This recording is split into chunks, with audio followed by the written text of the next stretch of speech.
विद्यार्थियों, कल जो अपना चैप्टर कंप्लीट हो गया था, आज अपन नया चैप्टर शुरू कर रहे हैं, निर्देशांक ज्यामिति, कोऑर्डिनेट सिस्टम।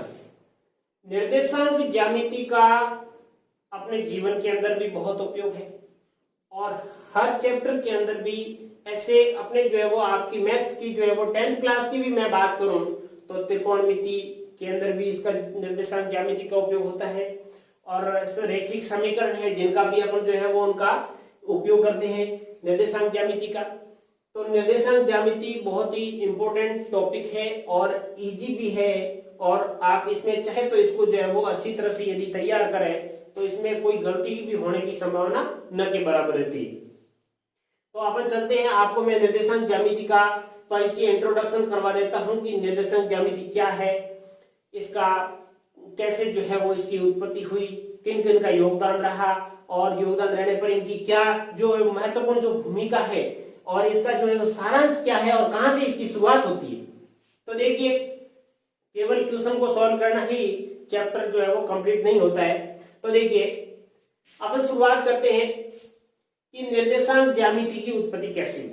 मैं आपसे एक छोटा सा उदाहरण दे रहा हूं कि यदि आपको मैं कहूं किसी स्टूडेंट को भी तुम मेरे घर पे आना, तो सबसे पहला उसका यही क्वेश्चन होगा कि सर घर कहाँ है और कितना दूर है, और मैं उसको कहूंगा कि 5 किलोमीटर आ जाना, 5 किलोमीटर मेरे घर। तो सबसे पहला उसका क्वेश्चन होगा कि 5 किलोमीटर कहां से चलूं, रेलवे स्टेशन से, सिंदरी चौराया से कहां से चलूंगा तब 5 किलोमीटर पे घर पे आएगा। तो कहने का मतलब क्या हुआ, दो स्थानों का होना, कहीं से भी अपन कोई भी काम शुरू करते घर से निकलना और कहां जाना, मतलब दो स्थानों का होना बहुत ही जरूरी है। दो बिंदुओं के बिना अपन कोई भी निर्देशांक ज्यामिति में प्रवेश नहीं कर सकते और कोई काम नहीं कर सकते। तो सबसे पहले जो है वो मेनाइजमस नामक जो है वो गणितज्ञ थे, उन्होंने ये कहा था कि यदि आपको निर्देशांक ज्यामिति के बारे में कुछ जानना है तो उसके लिए दो बिंदुओं की जानकारी होना जरूरी है।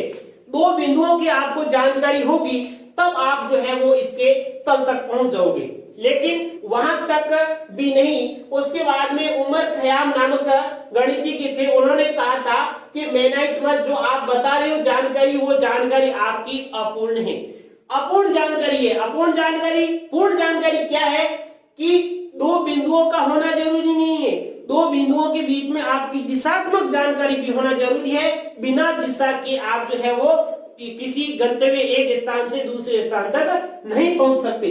तो दिशा का ज्ञान की अति आवश्यक है दोनों बिंदुओं के साथ साथ में। तो ये मेनाइजमस और उमर खयाम दोनों ने जो है एक अच्छा प्लेटफॉर्म तैयार कर लिया। उन्होंने जानकारी मेनाइजमस ने दी कि दो बिंदुओं की जानकारी होना आवश्यक है और उमर खयाम ने कहा कि दो बिंदुओं की जानकारी के साथ साथ आपको उसकी दिशा की जानकारी भी होना आवश्यक है। लेकिन वहां तक ये सिलसिला जो है वो खत्म नहीं होता है और आगे चलता रहता है और आगे चलकर के जब अपने विकसित रूप के अंदर जब पहुंचा, जो वर्तमान जो कोऑर्डिनेट सिस्टम का जो वर्तमान स्वरूप है उसके अंदर पहुंचता है, तो ये रेने डिस्क्रिप्ट और पैरेटी फॉर्मेट का बहुत ही बड़ा योगदान रहा। जो दोनों जो है वो रेने डिस्क्रिप्ट, ये एक जो है वो पेरिस की जो है वो गणितज्ञ थे, तो उन्होंने ये जो है वो वर्तमान स्वरूप के ऊपर बहुत ही प्रकाश डाला और जो वर्तमान स्वरूप के अंदर जो अपन कोऑर्डिनेट सिस्टम के ऊपर अपन अध्ययन करेंगे तो इनका बहुत ही बड़ा योगदान रहा है वर्तमान स्वरूप का। तो देखिए, उन्होंने वर्तमान स्वरूप में क्या कह दिया था। देखो, पहले उन्होंने ये कहा था अक्षों की जानकारी होना, एक्सिस, अक्ष की जानकारी होना आवश्यक है। अक्ष कौन कौन सी होती है, देखो, एक्स अक्ष, वाई अक्ष और जेड अक्ष, तीन प्रकार की अक्षें होती है, लेकिन तीसरी के बारे में आपको नहीं पढ़ना है, सिर्फ दो अक्षों का ज्ञान आपको जो है वो आवश्यक है। जैसे मैं आपको कहूं कि यदि मान लो आप जो है वो कहीं भी स्थान पे खड़े हो और उस स्थान से आपको दूरी निकालनी है, तो दूरी निकालने के लिए आपको किन किन दो जो है वो बिंदुओं की जरूरत पड़ेगी, आपको किस बिंदु से और कहां तक। तो ये रेने डिस्क्रिप्ट के दिमाग में भी यही आया था। वो एक दिन जो है वो अपने ऐसी जो है वो एक ऐसी काल्पनिक कहानी बनी थी और कहानी के आधार पर इस कोऑर्डिनेट सिस्टम की उत्पत्ति हो गई थी।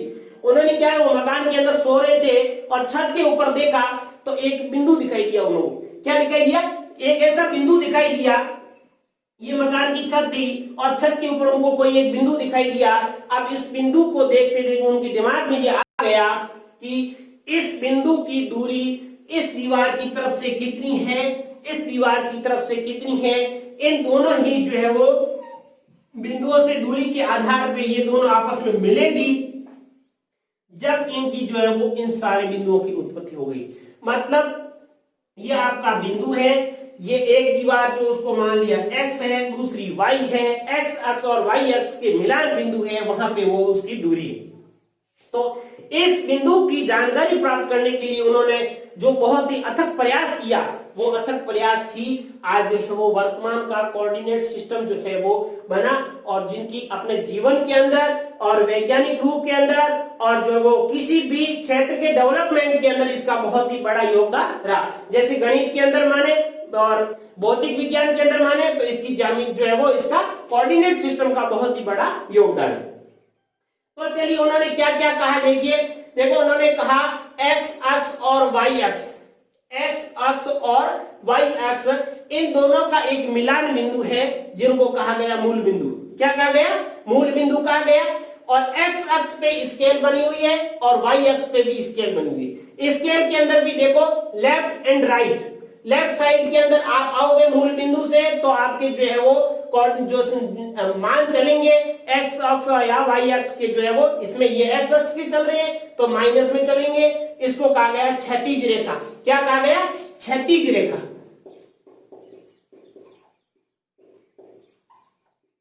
या इसको अक्ष कहा गया, क्षैतिज अक्ष, क्षैतिज अक्ष। और दूसरी जो है वो इसके लंबवत है उसको कहा गया ऊर्ध्वाधर,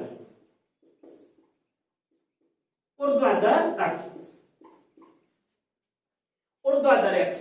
और क्षैतिज अक्ष और ऊर्ध्वाधर अक्षों के मिलान बिंदु को मूल बिंदु कहा गया, जिस बिंदु पर मिलेंगे मूल बिंदु और उसके निर्देशांक क्या होंगे? 0 0 होंगे। अब एक्स अक्ष के जो है वो अपन इस साइड के अंदर जो राइट हैंड साइड में लेंगे तो प्लस में चलेंगे और लेफ्ट हैंड साइड में चलेंगे तो माइनस में। इसमें एक्स अक्ष के ऊपर से जो भी मान चलेंगे वो प्लस में और माइनस के अंदर जो है वो नीचे के मान माइनस में। और इन अक्षरों को तीर के निशान के द्वारा आपको बताना है। याद रखना बिना तीर के आप मान लिखते हो तो आपके मान बिल्कुल गलत है, क्योंकि यहाँ पे 5 या 6 7 आपने जहां तक काउंटिंग लिखी वहां तक ये मामला खत्म नहीं होता है। और ये आपके यह सिलसिला तीर का निशान ये दर्शाता है कि ये संख्या आगे भी बढ़ सकती है, बहुत लंबी जा सकती है, इसका कोई रोक टोक नहीं, ये अनंत तक जाएगी। इसमें भी वैसे के वैसे दूसरी बात उन्होंने ये कहा था कि ये जो है वो इनके जो है वो 0 डिग्री, ये जो है वो पहला आपका 0 डिग्री कहलाएगा। और 0 डिग्री से यहां से आप ऊपर ऊपर ऐसे चलोगे तो ये मान, जैसे आपको मैं बताऊं, ये स्केल है, स्केल के अंदर आपके ये जो वैल्यू है 1 2 3, ये का ये सेम, इसको मैं ऊपर कर दूं तो भी 1 2 3, इसको ऐसे कर दूं तो भी 1 2 3 और ऐसे कर दूं तो भी 1 2 3, ऐसे ही मान चलते रहेंगे। और इसके जो है वो दोनों अक्षों के कटान बिंदु होगा उसको मूल बिंदु कहा गया। तो जो प्रथम यहां से ही आपको जो है वो शुरुआत यहीं से करनी है कि मेरे को जो है वो इस x 0 डिग्री से ही शुरुआत करनी है। और 0 डिग्री से आप पहला इसके 4 भागों में बांटा गया तो इन चारों भागों के नाम पहले को प्रथम चतुर्थांश, द्वितीय चतुर्थांश, तृतीय चतुर्थांश और चतुर्थ चतुर्थांश। इनकी चतुर्थांश और चतुर्थांशों की वैल्यू भी आप देखिए, पहले क्या आपकी plus plus, plus minus, minus minus और प्लस माइनस। अब ये भी प्लस माइनस प्लस प्लस कहां से आपको रट करके या कोई जो है वो ऐसे जो है वो याद नहीं, इसका भी कोई लॉजिक है। देखो आप पहला मान जो होगा वो ये जो है वो x की है, तो x की वैल्यू किसमें प्लस में आ रही है तो मैंने प्लस लिखा। y की वैल्यू किसमें, वो भी प्लस में, तो प्लस प्लस रखा। दूसरे में जब आओगे तो पहला जो होगा वो x का है, x का माइनस के अंदर है, देखो आप माइनस में, और y का प्लस में तो माइनस प्लस रखा है। वैसे तीसरे पाद में जाओगे तो तीसरे में x का भी माइनस का और y का भी माइनस का है। और चौथे पाद में जाओगे x प्लस का हो गया और y माइनस का हो गया। अब उससे पहले ये भी जानकारी आपको होना आवश्यक है, उन्होंने एक जो x और y की जो निर्देशांक थे उनको जो है वो क्या किया, एक ब्रैकेट के अंदर रखा।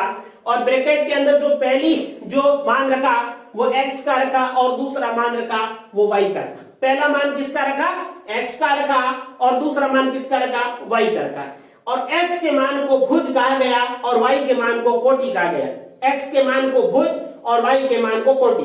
x जो x निर्देशांक कहलाएगा, y जो y निर्देशांक कहलाएगी। आप हमेशा लिखते हो कि उसके निर्देशांक कितने 3 और 4 है। मतलब क्या हुआ कि x का निर्देशांक 3 है और y का निर्देशांक जो है वो 4 है। इसको बार बार लिखने की जरूरत नहीं है, अपने को खुद को जो ब्रैकेट के अंदर आप इसकी निर्देशांक लिखोगे तो निर्देशांक आपको x और y जो लिखोगे तो इसका मतलब उसका 3 और 4 लिखा तो 3 और 4 के बीच में कॉमा लगना, 3 x की वैल्यू है और 4 y की वैल्यू है।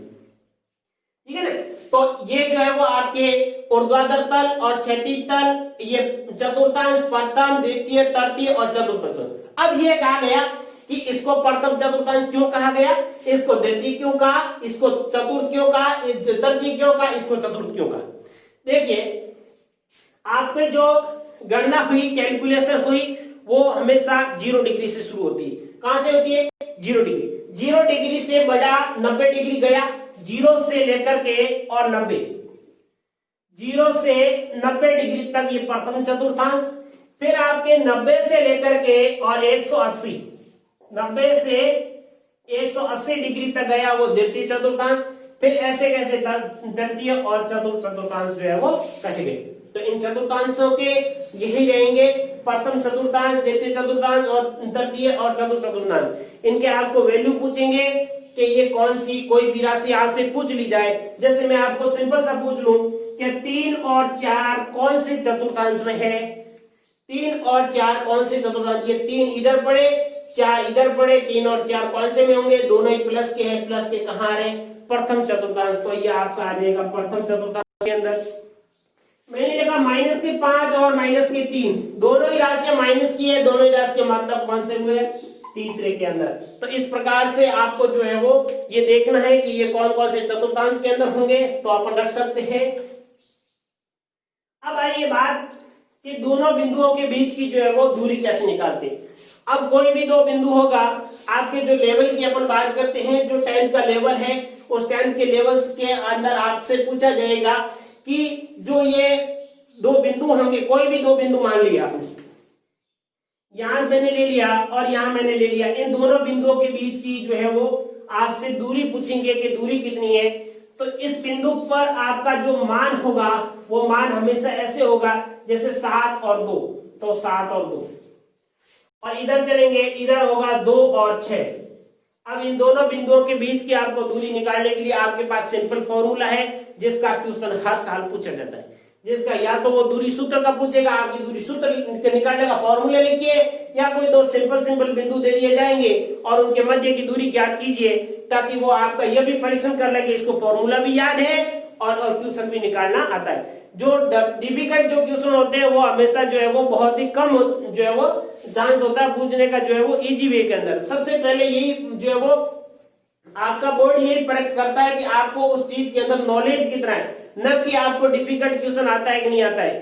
ठीक है ना। तो इस बात का विशेष रूप से ध्यान रखें। तो आपके दोनों बिंदुओं के बीच की दूरी ज्ञात करने के ये सूत्र है, जो आपकी लेवल की बात करिए तो आपकी बेसिक जानकारी थी, जो आपको जानकारी होना अति आवश्यक है। कोऑर्डिनेट सिस्टम क्या है, इसके बारे में, ये इसके धरातल के ऊपर ये क्या स्थिति है, कैसी है, ये आपको जानकारी होना आवश्यक है।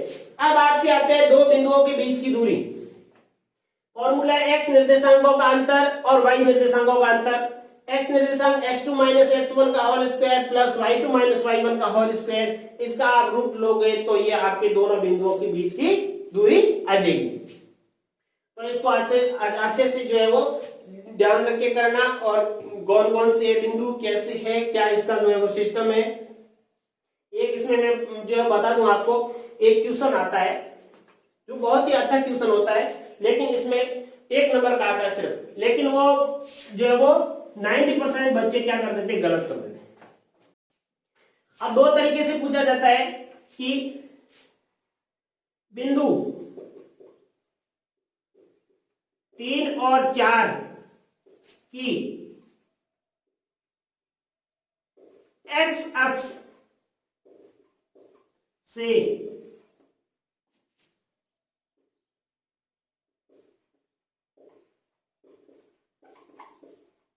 कितनी दूरी, बिंदु 3 और 4 की x अक्ष से कितनी दूरी है। और यही बिंदु ऐसे पूछे जाएगा, बिंदु 3 और 4 की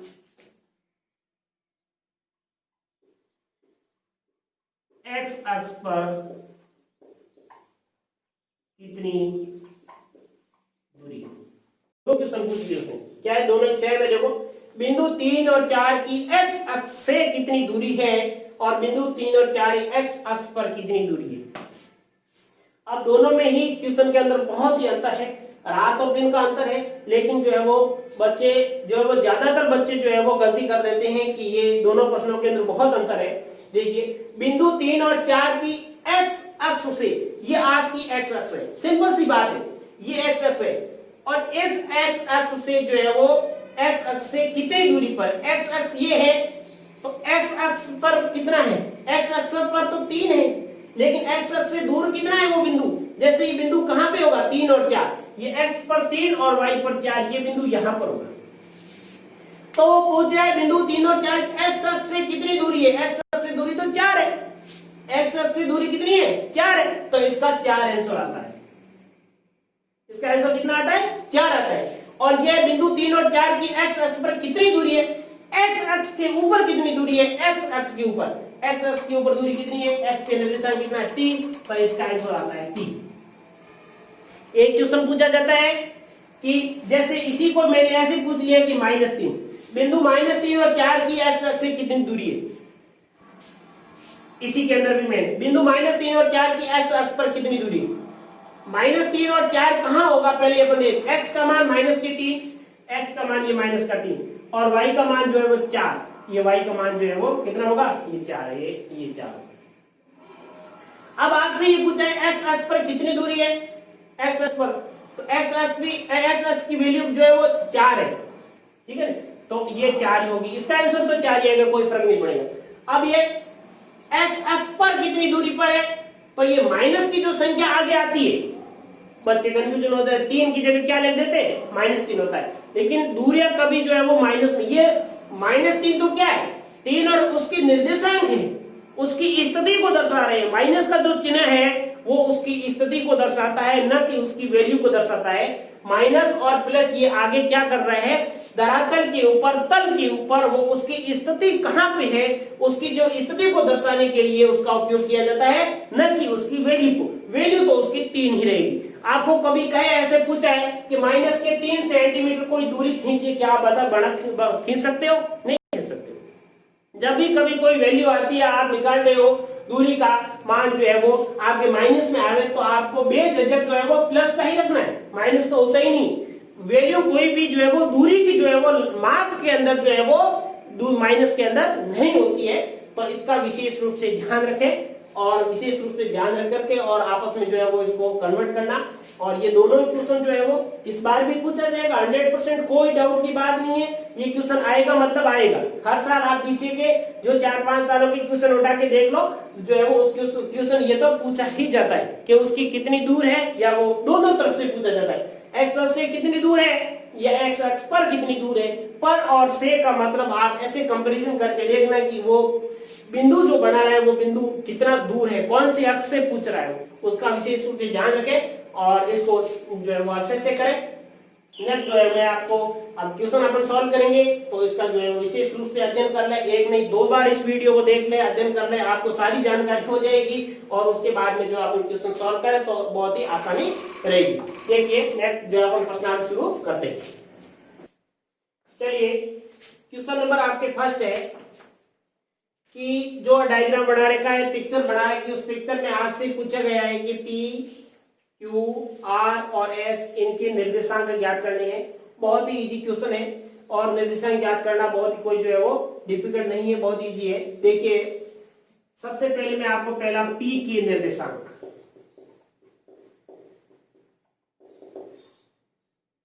P के निर्देशांक, P के अंदर आप देखो ये x अक्ष है, x अक्ष के ऊपर P की वैल्यू कितनी है 5 और y पे कितनी है P की, y पे है 2, तो ये 3, तो ये 3, तो P के निर्देशांक क्या हो गए 5 और 3।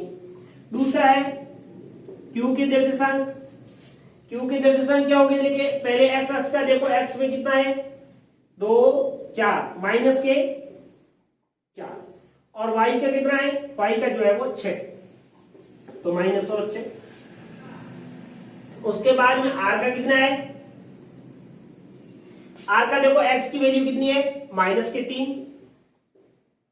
और वाई का कितना है नीचे ये भी कितना है -2 और एस का कितना है देखिए आप एक्स की पहले 1 और वाई की कितनी है वाई की जो है वो नीचे आ रहा मान किसमें माइनस के अंदर है -5 ये पी क्यू आर एस के निर्देशांक हो गए और किसी का भी अपन निर्देशांक याद कर सकते हैं कोई तो जो है वो मिलान बिंदु जो है जिनका जो अपन कोई भी बना सकते हैं तो ये आपकी जो है निर्देशांक हो गए। नेक्स्ट देखिए अगला दूसरा तीसरा क्वेश्चन आप देखोगे दूसरा क्वेश्चन है निम्नलिखित निर्देशांकों वाले बिंदुओं को आलेखित कीजिए। मतलब आपको इस प्रकार का जो है वो तल के ऊपर जो है वो अक्षों को बना करके और उसके ऊपर इन बिंदुओं को बताना तो आसानी से आप बना सकते हो। मैं इसको करवाऊंगा नहीं आपको खुद को करना है। तीसरा देखो आयतीय निर्देशांक अक्षों को लेते हुए बिंदु पी ओ पी और आर को आलेखित कीजिए और जो है वो यदि ओ पी क्यू आर एक आयत हो तो क्यू के निर्देशांक भी ज्ञात कीजिए। इसको भी आप तल के अंदर ग्राफ बना करके और इसको जो है वो बिंदु बना करके इसको बिंदु बनाओगे तब उसके निर्देशांक आ जाएंगे आपके। चौथे क्वेश्चन में भी आलेखित कीजिए क्रम में मिलाने पर कौन सी एक जो बिंदु दे रखा है इस प्रकार के बिंदु बनाने आपको बिंदु बनाने इनको एक क्रम से मिलाना क्रम से मिलाने से आपकी कौन सी आकृति बनेगी। और पांचवें में एक चतुर्भुज बनाइए जिसकी शीर्ष दे रखे और उस शीर्ष के आधार पर आपको चतुर्भुज बनाना है। अब देखिए पांचवा और प्रत्येक स्थिति में बने चतुर्भुज का प्रकार इसी के अंदर भी चतुर्भुज बनाना आप निर्देशांक ज्यामिति बनाओगे निर्देशांक बनाकर उसमें जो है वो अक्षों के मान लिख करके और चतुर्भुज बनेंगे और चतुर्भुज बना करके आपको लिखना है कि चतुर्भुज किस प्रकार का बना। चलिए नेक्स्ट छठा क्वेश्चन है निम्नलिखित बिंदुओं के मध्य की दूरी ज्ञात की जो मैं दूरी से संबंधित है जो मैं आपको कराऊंगा। दूरी ज्ञात दो बिंदुओं के मध्य की दूरी ज्ञात कीजिए। चलिए अपन दो बिंदुओं के मध्य की दूरी लेते हैं। दूरी मैंने मान ली ये पहला बिंदु है और दूसरा बिंदु है। इन बिंदुओं को मैंने ऐसे बढ़ा दिया। ये कोई P बिंदु है और ये कोई Q बिंदु है। P के निर्देशांक -6 और 7 है और इसके -1 और -5 है। अब P और Q के बीच की आपको दूरी निकालनी है तो दूरी PQ बराबर रूट x2 - x1 का whole square plus y2 - y1 का होल स्क्वायर दोनों निर्देशांकों का अंतर है। देखिए PQ = रूट x2। अब ये क्या देखो पहले जो P के निर्देशांक होंगे वो x1 और y1 होंगे और ये दूसरा x2 और y2। ठीक है तो x1 और y1 तो पहला क्या है x2 कितना है -1 x2 -1 -x1 कितना है +6 क्योंकि माइनस का फॉर्मूले से और माइनस का यहाँ +6 तो स्क्वायर प्लस y2 कितना है -5 और -7 तो ये हो जाएगा 6 में से 1 है पीछे 5 का स्क्वायर प्लस -5 और 7 कितने हो गए 12 का स्क्वायर तो 5 का स्क्वायर हो जाएगा 25 और 12 का स्क्वायर 144 और इन दोनों को जोड़ोगे तो आ जाएगा 169 और इसका वर्गमूल निकालोगे तो आपके आ जाएगा 13। तो इसके मध्य की दूरी कितनी हुई आपके 13। इसका आंसर बहुत ही सिंपल है। और ऐसा एक प्रश्न पूछा जाता है कि दो बिंदुओं के बीच की दूरी ज्ञात कीजिए तो सिंपल सा प्रश्न पूछा जाता है तो इसको नेक्स्ट देखिए ये भी ऐसे कैसे आप दो बिंदु बना लो एक बिंदु P रख दो और दूसरा Q। P के निर्देशांक -1 और Q के निर्देशांक 8 और -2। अब दूरी ज्ञात करनी PQ बराबर रूट x2 - x1 का होल स्क्वायर प्लस y2 तो आपके x2 - x1 का whole square plus y2 - y1 का होल स्क्वायर। x2 क्या है देखिए आपके x2 है 8 माइनस x1 कितना है x1 -1 है तो माइनस क्या हो गए प्लस का 1 का होल स्क्वायर प्लस y2 कितना है -2 माइनस और -1 माइनस क्या हो गए प्लस हो गए +1 का स्क्वायर। 8 और 1 कितने हो गए 9 का स्क्वायर प्लस -2 में से 1 है पीछे -1 का स्क्वायर तो ये हो जाएगा 9 का स्क्वायर कितना हो गया 81 प्लस 1, तो आपके आंसर आ गए रूट के 82। क्या आपका फाइनल आंसर आ गए। और इसको सही ढंग से कर लेना सारे क्वेश्चन को, और इसके बाद में वाले जो है वो क्वेश्चन मैं नेक्स्ट क्लास के अंदर करूंगा। और निर्देशांक जो ज्यामिति का जो पूरा का जो अपने पूरा का पूरा परिचय जो पढ़ा था उसको सही अच्छे से कर लेना, ताकि जो है वो आपको जो है वो आगे प्रश्नों को समझने के अंदर किसी प्रकार की दिक्कत नहीं हो। Thank you.